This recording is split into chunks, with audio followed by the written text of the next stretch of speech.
Peter the Great built modern Russia.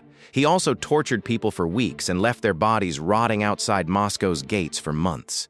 In 1698, a military unit called the Streltsy marched on Moscow while Peter was away in Europe.